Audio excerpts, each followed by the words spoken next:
एक बार की बात है, राजा उत्तानपाद ध्रुव को अपनी गोद में लिए बैठे थे कि तभी उनकी छोटी रानी सुरुचि वहां आई। अपनी सौतन के पुत्र ध्रुव को राजा की गोद में बैठे देखकर वह ईर्ष्या से जल उठी। यह देख झपट कर उसने ध्रुव को राजा की गोद से खींच लिया और अपने पुत्र उत्तम को उनकी गोद में बिठाया और कहा, रे मूर्ख, राजा की गोद में वह बालक बैठ सकता है जो मेरी कोख से उत्पन्न हुआ है।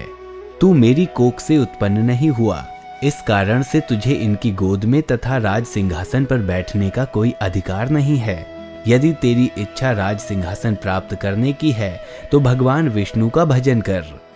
उनकी कृपा से जब तू मेरे गर्भ से उत्पन्न होगा तभी राजा बन सकेगा।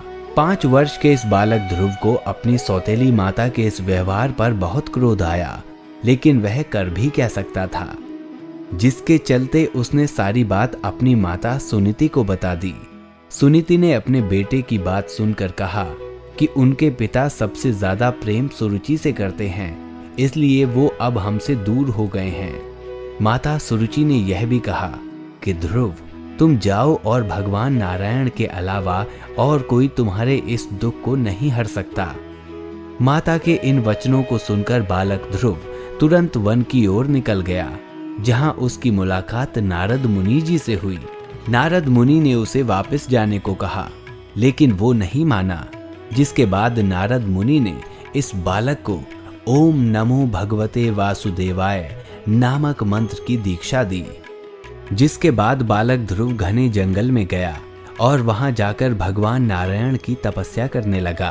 काफी वर्ष बीतने के बाद स्वयं भगवान नारायण प्रकट हुए और बोले, ध्रुव, मैं तुम्हारी तपस्या से प्रसन्न हुआ और मैं तुम्हारे अंतर्मन की बात भली भांति जानता हूँ।